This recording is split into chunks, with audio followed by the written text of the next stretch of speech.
My guest today is film director Mateusz Balcerek and his beautiful short film Sunflower. This film tells a gripping and inspirational story of a family's perseverance in the face of unspeakable violence in 1944 Poland.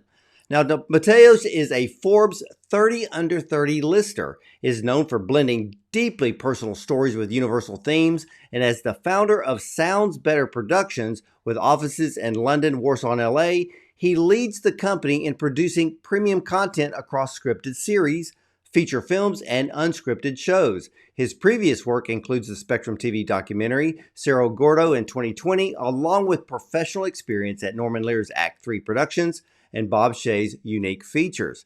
Now, in his newest short, Sunflower, he brings his family's history to life, creating a cinematic experience that resonates deeply with both the heart and the conscious. So, ladies and gentlemen, let's welcome writer-director Mateusz Balcerek and his Oscar-qualified short film, Sunflower, to the show. Welcome.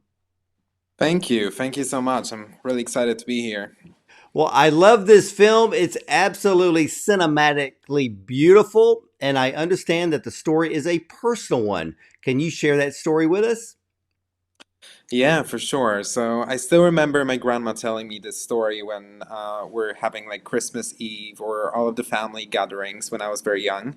So I think everyone in our family had a different vision of that story. And in 1944, she was living with her parents and they were playing a game of hide and seek every night. So that was the way to explain the kids that they need to hide from the incoming danger to the family. And one day, unfortunately, she experienced her grandfather being murdered in front of her eyes. She was hiding under the bed, and he was shot in front of her eyes. And since then, her mother was using sunflower and the petals to represent the concept of death and people passing away from the family.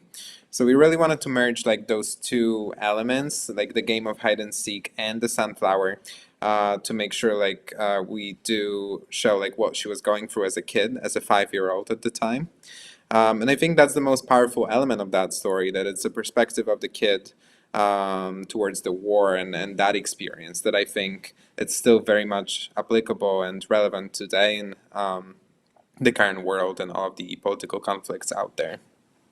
Yeah, this film is very compelling, and by using the main character, of course, your grandmother, who is the little girl in the film, what did her parents? I love the concept of them teaching them about playing hide and seek, basically the code word of danger is coming. Uh, how long did they? I mean, how long was the war in Poland? Because wasn't that more of an invasion of not only Nazi Germany but also the Soviet Union, and I Yes. believe there was a Slovaks. Is that right? So that part actually happened in Ukraine, not even Poland. So at the time that where she lived was Ukraine, and then at the end, towards the end of the Second World War, so 1944, there were a lot of like Polish Ukrainians still living on that soil. And at the time, Ukrainian nationalists wanted to cleanse that soil of Polish people and make sure like it's more like ethnically singular, and so that they were pushing Polish people away from that countrysides. And that's what happened to my grandma. So she was then moved by a train to Western Poland, which was previously occupied by Germans, but I think at the time it was already abandoned by Germans. So there was a lot of empty houses, a lot of empty areas in that region. Um, and then they settled down in Western Poland. But these were Polish Ukrainians that were being affected by this specific part of history in 1944. Wow. So where did you film this short film? We shot it very close to Warsaw, in a small city called Radom. There's a museum of Polish countryside, which had like the house that we were looking for. But we did go to a lot of those places around Poland, looking for the right spot to film. I remember seeing at least like 6 different museums in different regions of Poland. Where we're just going around with my DP and we're looking for the right spot. And then when we saw this house, we really wanted to we're like sure from the beginning, oh, that's the one, because it had like two windows resembling like two eyes. And that's something that my grandma really remembered very well, like that the house had its own eyes, and that's how we started the film too, with the voiceover, to make sure like that line comes across as well. Yeah, I loved the mixture between live action and then your choice of animation. Who was handling the animation?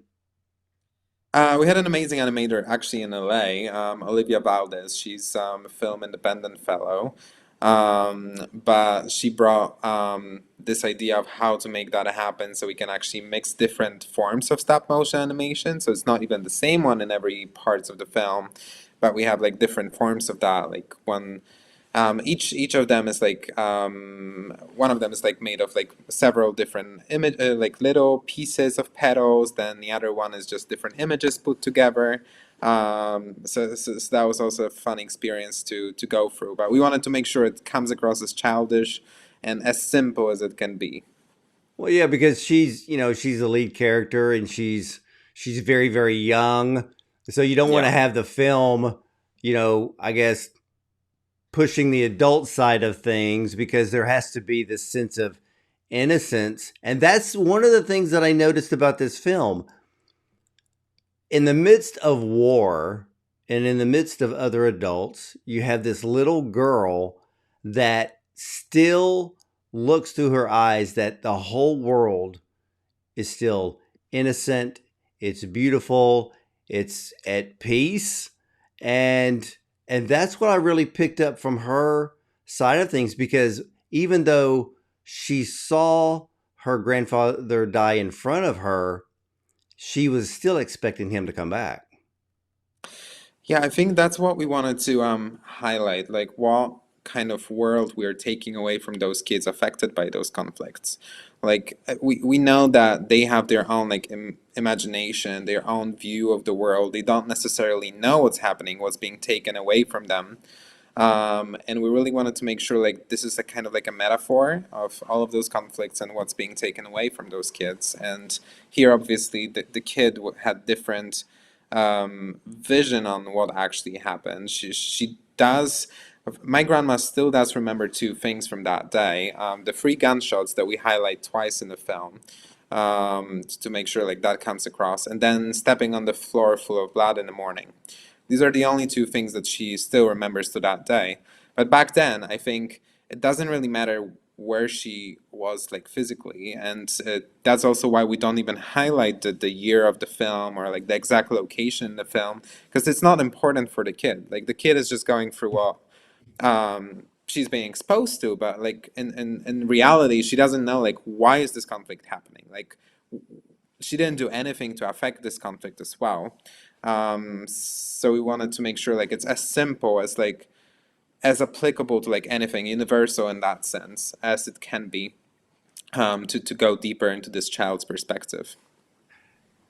And see, the thing that I noticed in this film that I liked was her mother, and I believe was it her sister?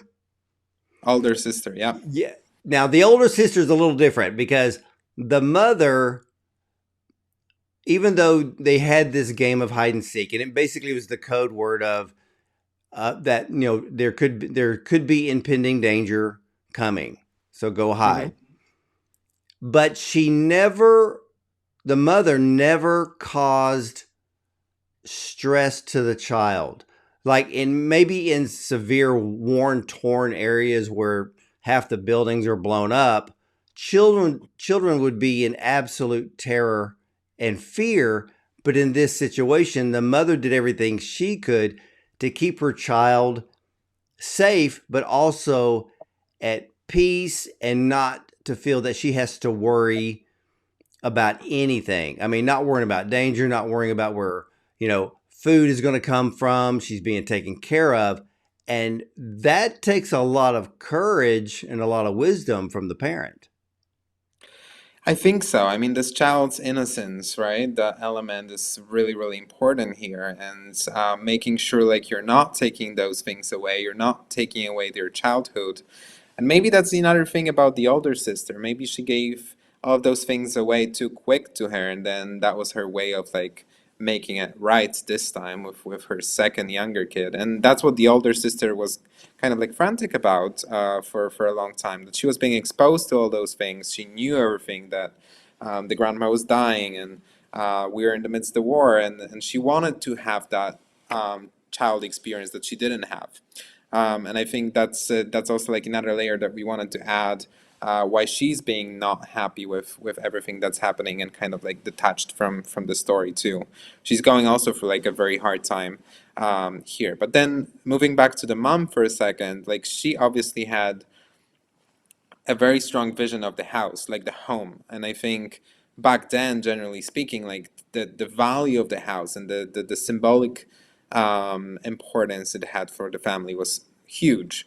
And even though like she saw this danger coming, she still didn't want to leave the house and stay in one place, because that was safety for her. Even though it wasn't really safe, but that was something that she was used to. She didn't know anything about the world out there where she would be transported to. Not to mention that she didn't know any other people besides the little countryside that they were feeling safe to, and she was raised in. So I think this concept of home back then is something really important that we wanted to highlight here as well as a theme. And obviously that mother-daughter relationship, and maintaining this child's innocence as long as she could, was another element that was really important for me. Yeah, and I noticed that, and because the mother wanted that sense of security, Yes. she valued that home a lot. And how are you, as a director, able to maintain the child's innocence from the very beginning, even to the very end of the film? Not once did I ever see that innocence lost. I think that was the goal for us. Like we really wanted to make sure like the kid stays within her own world and doesn't really understand what's happening in a bigger picture. So when we're on the sets, she didn't actually experience that part when the grandpa was murdered. We only shot like her close-ups, and then she left the set, and then we shot all of the violent part of the film. And same with like the subsequent scenes. We're just trying to create like a portrayal in her head that she's just in her own little world, in back in 1944, but she didn't really understand the whole concept of what's actually happening, which made it obviously like very similar to what it was actually in 1944. And in the case of my grandma, she also didn't understand what was happening until much later. So I think that was also the right way to go. And obviously Martina, the girl who played Danuta, she was amazing too. She had so much energy and positive feelings towards that character, which we could see on the screen, and that curiosity and um, exploration of the world she found herself in is really, really interesting to see. Yeah, she is a very pretty little girl, and really when you look at her, all you do is see is, the pure innocence in her eyes and her action. And so how did you come to cast this film and to cast her to play your grandmother? It was very hard to find the main character.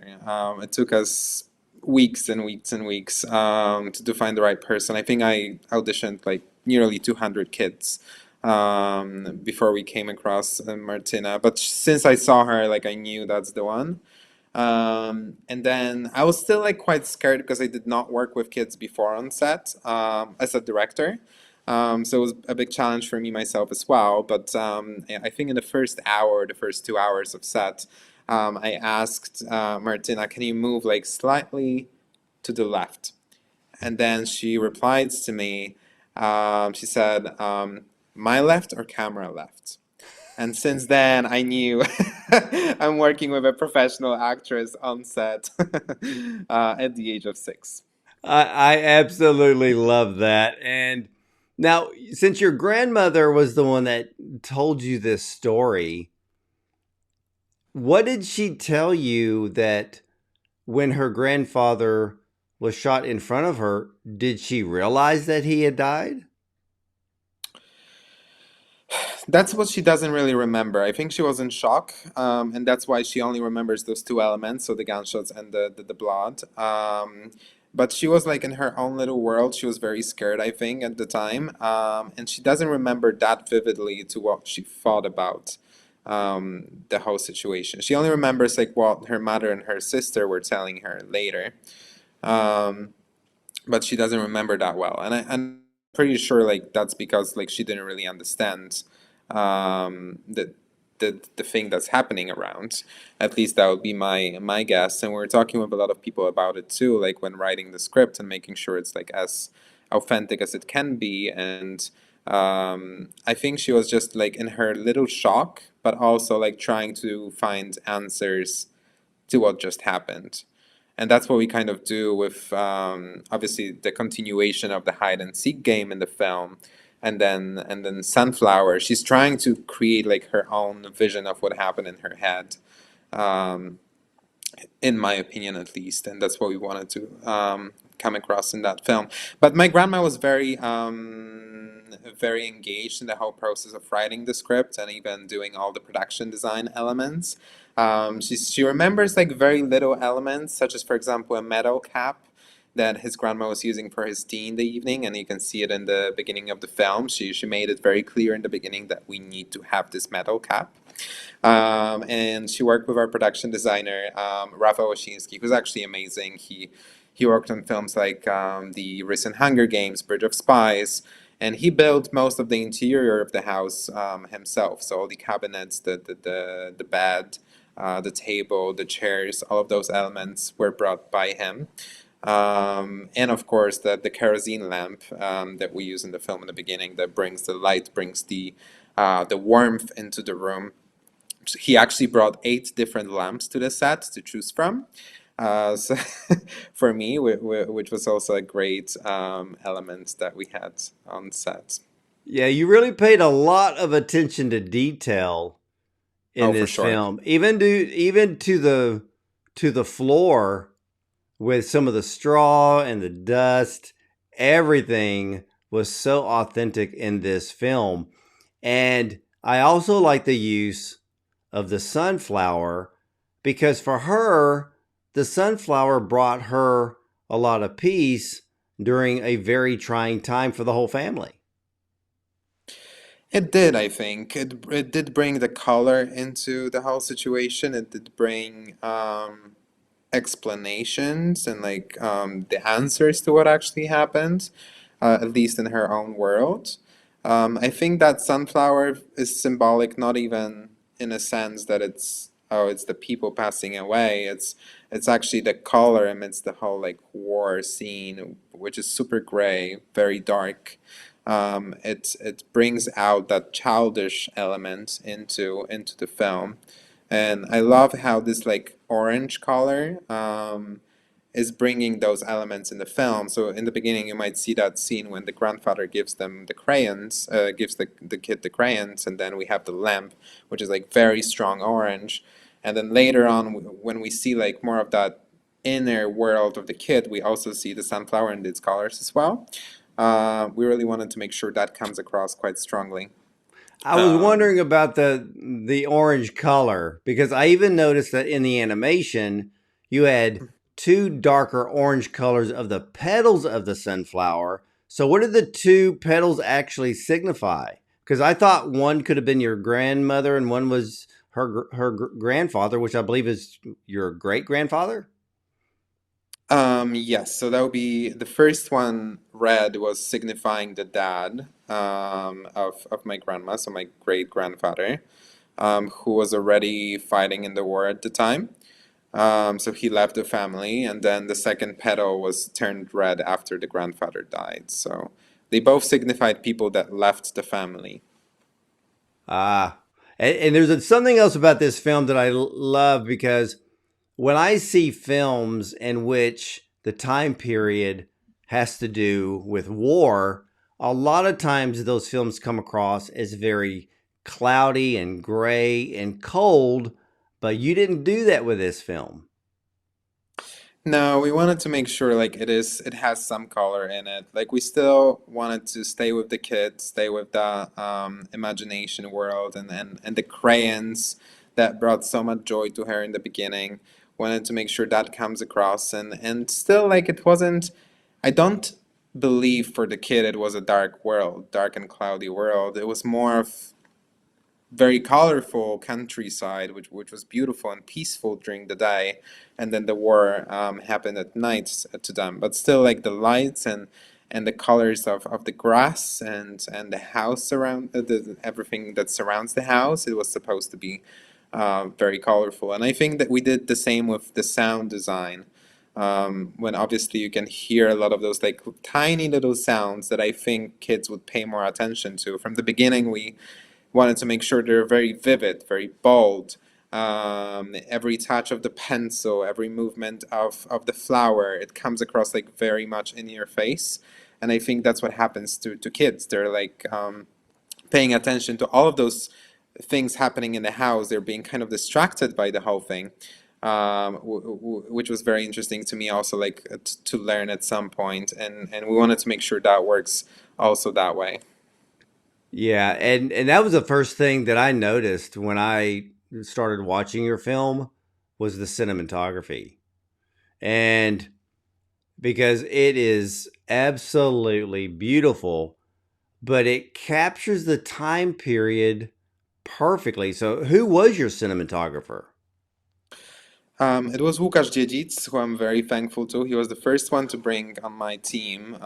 We were both in Poland for the summer because of the strikes in the US, and we didn't have much to do, so we just thought like maybe it's time to do this film finally because it was already on my shelf for some time. And Łukasz previously worked with Janusz Kaminski on West Side Story of Steven Spielberg. He recently did the film Robbing Woman that premiered at Tribeca Film Festival and just got the actually theatrical distribution in the US, I think 2 months ago, which is great. But Łukasz is amazing.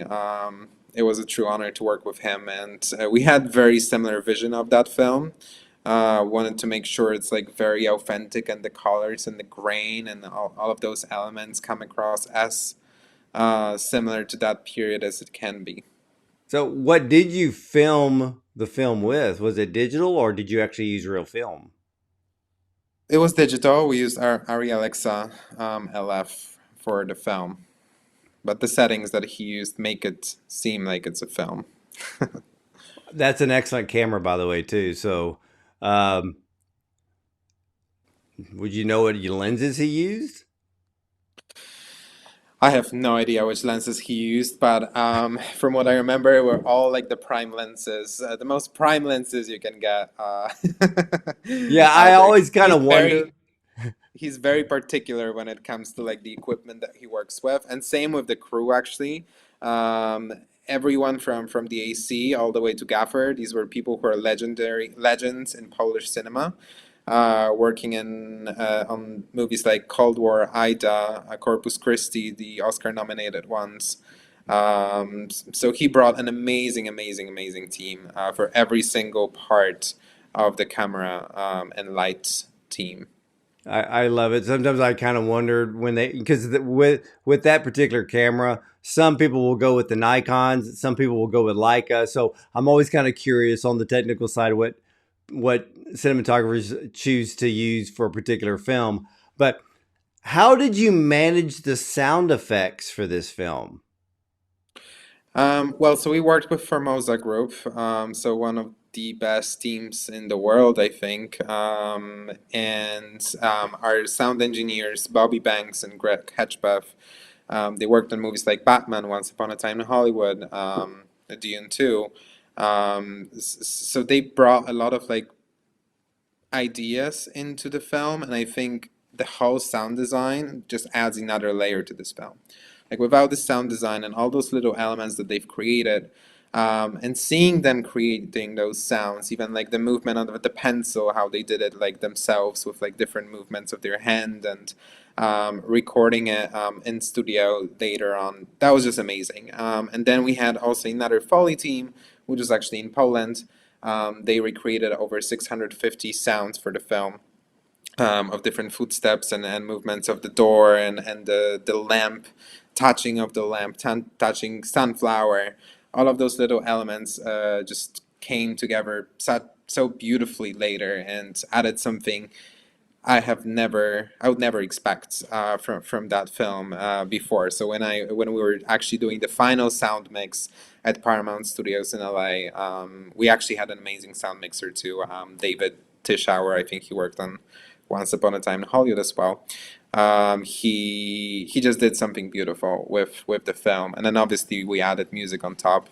And music is another big element, entirely inspired by the original music from 1940s in Poland. We created versions which are more childish again, that have some of that unique feel. The first song that starts the film is my the grandfather that was murdered. That was his favorite song at the time, but we don't. We just used like the instrumental version of that and different instruments. All of the instruments we used in the film are authentic to that period as well, to 1940s, and they were performed by London Symphony Orchestra, the Guildhall Orchestra, and the scene in the church when you hear like a little bit of the choir. That's the Music Centre London Kids Choir, of around 20 kids that also added totally another layer into it. And finally, obviously, Roberto Mengoli, our composer, who brought all of this together. Just an amazing, amazing, amazing work. I remember when he came to me with the idea for that scene of the church with the choir and that childish music. I thought at the beginning, well, it's totally not for me. I wanted to make sure it's like as pure and as simple and as quiet as it can be. I imagine actually no music for that scene. But when he played it to me, I rediscovered the scene from the beginning. Like I saw something totally new. He added so much depth and positive energy to it, and that childish world that I have not seen before. That just comes across amazing. I don't know if you remember that scene, but it's just that music, I think, adds the whole another feel and depth to it.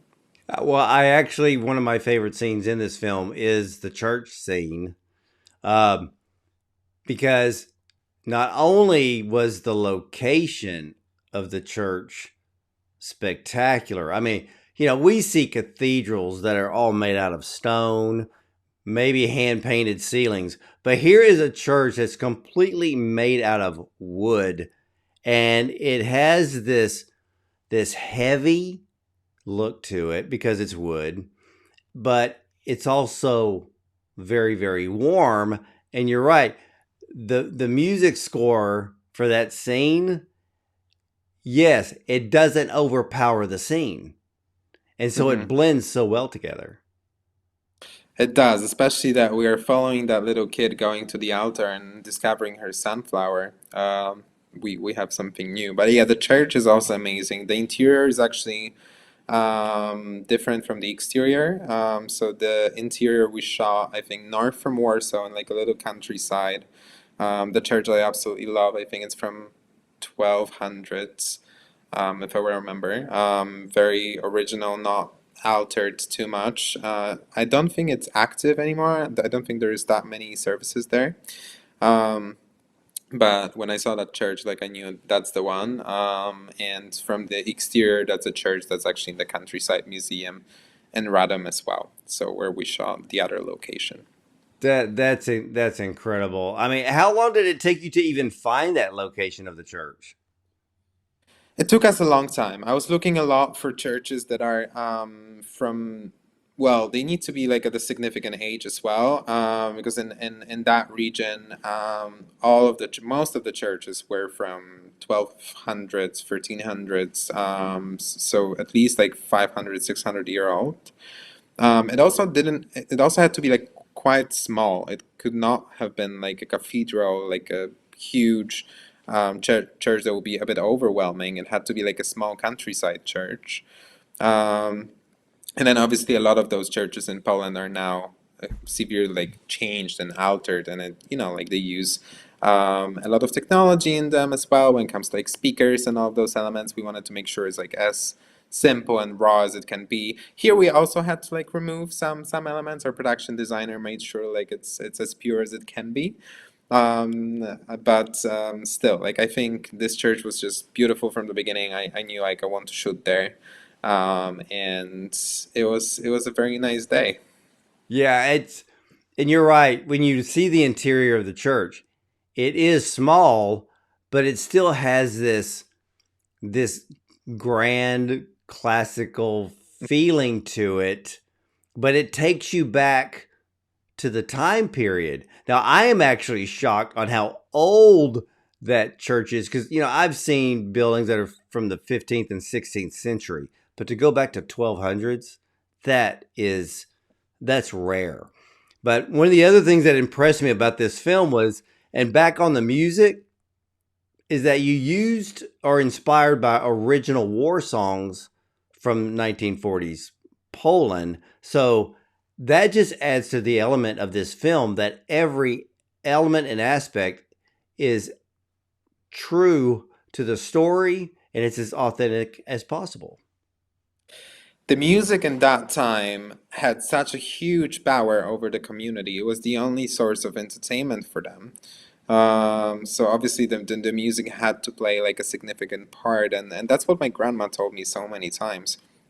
And there's all of those concerts in Poland with that specific music from that period. And there's obviously this song that ends the film and is over the closing credits that I really wanted to make sure it's there as well. It's actually performed by our main actress, by the kid. It was originally a very much of a soldier song. It was never performed by a kid before, from what I know. And then I was looking for the right person to sing it for us. And for a long time, I thought about one of the singer in Poland that I personally like. She has that purity in her voice, but she's more mature as well. She's probably in her 30s now. But then for a second I thought, what if we asked the kid to perform it? And I asked the mom of our main actress, of Martina, if she can sing. And she said, well, she's going to some singing classes. If you want, we can record it for you. And I think 3 days later, I got the recording of the song that's actually used in the film. Because all of the subsequent versions, the better versions, they were not as raw, as authentic as the first one for me. So I used the very first one she recorded in 3 days for me, and it's now in the film. Our composer only added this like little piano just to make the highlights of the music. But overall, she recorded a cappella for us, and it just sounded so pure and so beautiful and so powerful. To me that I had to use it. And all of the other ones are slightly the songs in the middle are less so inspired by Polish songs. They are a bit, but not as much. And the first and the final song are like original Polish songs from that period, just changed into our theme of the film. Yeah, I just love how films come together and all the little elements that you have to go through or figure out. And I want to go back a little bit to the sound mixing again because the thing that caught my ear in this film, and then when I went back to watch it, I paid more attention to a lot of the sound and the sound mixing. But there's a scene in which I could hear the clock ticking with her sitting at the table wishing her grandfather would stop playing hide and seek because that's when she put the sunflower in his chair. Mm-hmm. And when I heard that, I went back to watch the film again just to pay attention to the sound. And the sound mixing and the editing is probably some of the best I have heard in a long time. Yeah, I think all of those little elements, we wanted to make sure they have a meaning in the film, and especially the clock ticking. That's you're actually the first person to notice. I'm very happy with that. That someone did actually notice and told me that. But yes, we did look into it quite a lot. Obviously, they had like a cuckoo clock on the in the living room, and that was kind of like an element of this adult world. So like when they were playing the hide and seek and the time point at 6 p.m., let's say, that was the time to hide. And that's why we wanted to make sure like the time and like the pressure of having to hide and even escaping the house later, that was becoming like more prominent. And I think that time and clock ticking made it like more apparent. I think there's one moment in the film when Greg Hedgepath, the sound engineer, he created like a moment when the clock ticking slows down, when we are getting into the head of the older sister when she notices the grandfather being murdered for the first time. We kind of like slow down the time. We're like in a different world for 2 seconds. It's a very minor thing, so you might not even have noticed, but we wanted to make sure like that like gets us into this little world of the older sister for this 1 second when she saw her grandfather murdered the next day. See, that's just brilliant. But see, what I noticed was is that when you have the shot of the little girl at the table and you hear the clock ticking, and Mm-hmm. then the camera slowly moves towards the empty chair with the sunflower, and it's just the whole shot is so beautiful, but it's that clock that just, because not a word is said technically. I mean, yeah, she wants him to stop playing hide and seek, but there's that moment when you just feel that scene. And but the thing is, you don't really I didn't feel his absence because Mm-hmm. she was still holding on to his presence. Yeah, I think she kind of envisioned his grandfather embodied in the sunflower, and that's why she wanted to talk to him and ask him to come back to her, and stop hiding. But I think obviously the scarcity of words and I think the movement of camera, you might have noticed that we barely had any cuts in this film. Like it was a lot of like movement of the camera, a lot of one obviously the opening shot, which is a 360 of the living room of the house. We wanted to make sure it's like flowing as you are in this like child's head. We didn't want to cut it and change perspectives. We wanted to like flow um, in the same vision perspective of the world, and that's something that we agreed on with Łukasz from the very beginning with our DP. That we want to avoid like cuts. Let's make uh, longer scenes in that perspective, but just make sure we follow that world and not ruin it with cuts. Yeah, I mean, going from scene to scene in this film is very seamless, and so it Mhm. flows with a lot of beauty because this film is beautiful, even from the interior shots to the outdoor shots, and of course the interior of the church. So it all flows together. The colorization is absolutely stunning with this film. And for you, what has been the audience's reaction to the film? Obviously in Poland it was a bit different reaction when we had the first like close screening in my hometown in Wrocław in Poland. We had a full house of like almost 300 people, which was amazing, and very very powerful Q&A after, when we heard so many stories of people that this film triggered. Because they just knew what we were talking about. They did experience the same thing with their families, and they did hear the same stories from their grandparents. So some of them even stood up during the Q&A and started telling us that story, of like what their grandparents told them years and years ago. And some of them started crying, remembering what her mother, grandmother were telling them about, because it was so, I think, the open ending also kind of like leaves you a moment to like think about your family's past and encouraged to think about it more, because all of those generations in the past, and I know like it's same even in the US that a lot of people say, oh, like part of my family is from Poland, part of my family is from that Eastern Europe, that region. They would share the same stories from that time. And that was, I think, something very, very powerful for me. We had amazing feedback from some other critics as well. People love the simplicity of that film. And that's something I was kind of worried about in the beginning. I thought it would be too simple. The scarcity of words would be a bit too much, but I think that's what made it so powerful and encouraging to think in your own direction about what's happening in this film. And same with the story and the placement of it. I think this lack of location and timing makes it so universal and focused on the kid that every a lot of people understand the film a bit differently and have their own vision of what actually happened and why, which is also quite interesting to see. But cinematography and sound design are definitely everyone talks about it and praises that, and I'm so thankful for Łukasz again for bringing this to life with me. Well, how does it feel to be Oscar qualified?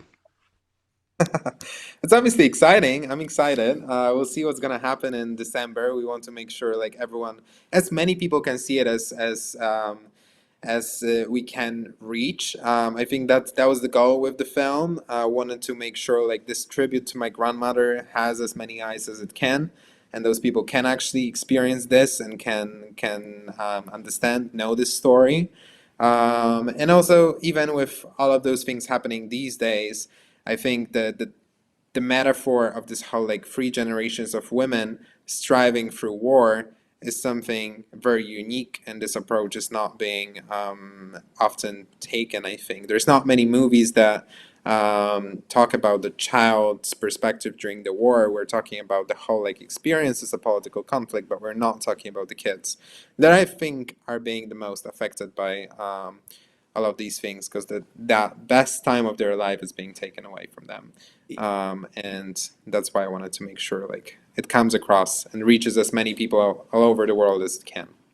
Yeah, and you did that because there are elements of war that you don't have to bring up because this is coming from a child's perspective.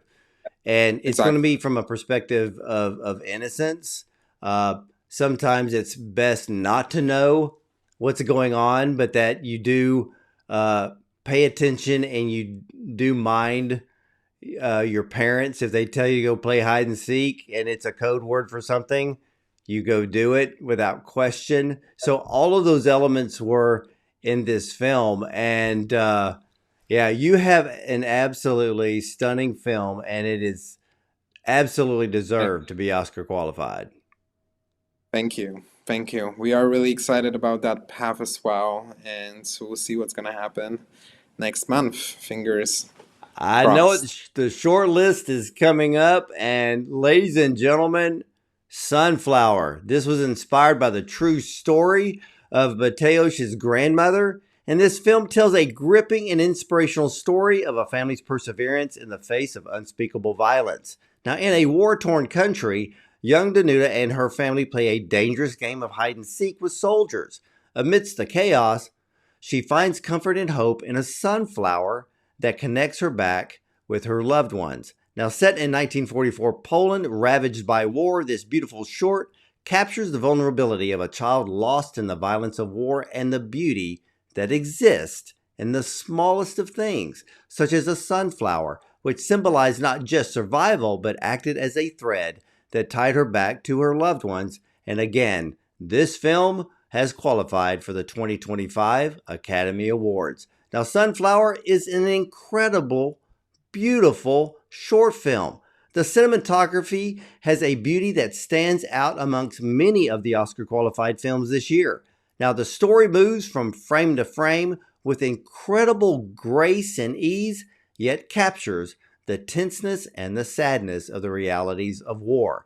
Now, to keep this film as authentic as possible, even inspired 1940s Polish songs were used, but the sound mixing and the sound editing is one of the best I have heard and seen in any short film. Now, nothing was missed in the creation of this film, Sunflower.